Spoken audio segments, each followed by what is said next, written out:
जब हनुमान से हारे शनि। शनि के नाम से ही हर व्यक्ति डरने लगता है। शनि की दशा एक बार शुरू हो जाए तो 7.5 साल बाद ही पीछा छोड़ती है। लेकिन हनुमान भक्तों को शनि से डरने की तनिक भी जरूरत नहीं। शनि ने हनुमान को भी डराना चाहा लेकिन मुंह की खानी पड़ी, आए जाने कैसे। महान पराक्रमी हनुमान अमर हैं। पवन पुत्र हनुमान रघुकुल के कुमारों के कहने से प्रतिदिन अपनी आत्मकथा का कोई भाग सुनाया करते थे। उन्होंने कहा कि मैं एक बार संध्या समय अपने आराध्य श्री राम का स्मरण करने लगा तो उसी समय ग्रहों में पापग्रह मंदगति सूर्यपुत्र शनिदेव पधारे। वह अत्यंत कृष्ण वर्ण के भीषण आकार थे। वह अपना सिर प्रायः झुकाए रखते हैं। जिस पर अपनी दृष्टि डालते हैं वह अवश्य नष्ट हो जाता है। शनिदेव हनुमान के बाहुबल और पराक्रम को नहीं जानते थे। हनुमान ने उन्हें लंका में दशग्रीव के बंधन से मुक्त किया था। वह हनुमान जी से विनयपूर्वक किंतु कर्कश स्वर में बोले, हनुमान जी, मैं आपको सावधान करने आया हूं। त्रेता की बात दूसरी थी, अब कलयुग प्रारंभ हो गया है। भगवान वासुदेव ने जिस क्षण अपनी अवतार लीला का समापन किया उसी क्षण से पृथ्वी पर कलि का प्रभुत्व हो गया। ये कलियुग है। इस युग में आपका शरीर दुर्बल और मेरा बहुत बलिष्ठ हो गया है। अब आप पर मेरी 7.5 की दशा प्रभावी हो गई है। मैं आपके शरीर पर आ रहा हूं। शनिदेव को इस बात का तनिक भी ज्ञान नहीं था कि रघुनाथ के चरणाश्रितों पर काल का प्रभाव नहीं होता।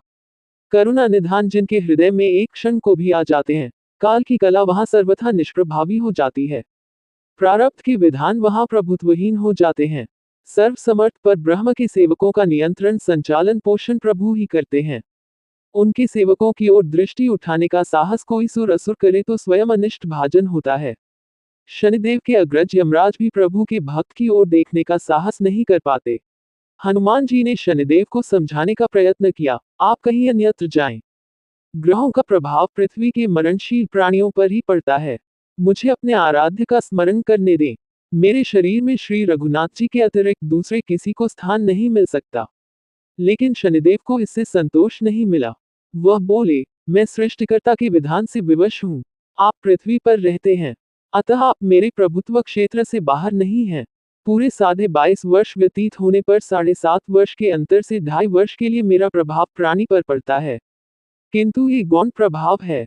आप पर मेरी 7.5 आज इसी समय से प्रभावी हो रही हो। मैं आपके शरीर पर आ रहा हूं, इसे आप टाल नहीं सकते।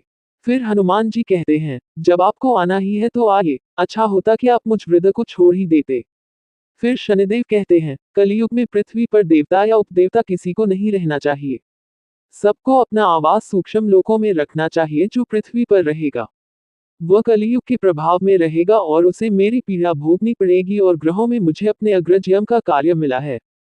मैं मुख्य मारक ग्रह हूं और मृत्यु के सबसे निकट वृद्ध होते हैं, अतः मैं वृद्धों को कैसे छोड़ सकता हूं। हनुमान जी पूछते हैं, आप मेरे शरीर पर कहां बैठने आ रहे हैं।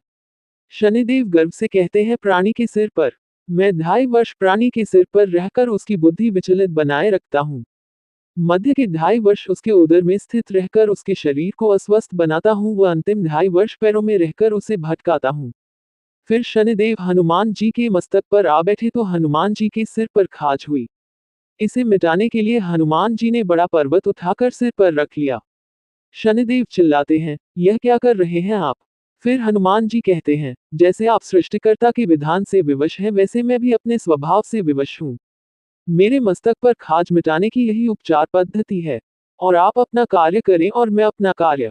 ऐसा कहते ही हनुमान जी ने दूसरा पर्वत उठाकर सिर पर रख लिया। इस पर शनिदेव कहते हैं, आप इन्हें उतारिए, मैं संधि करने को तैयार हूं।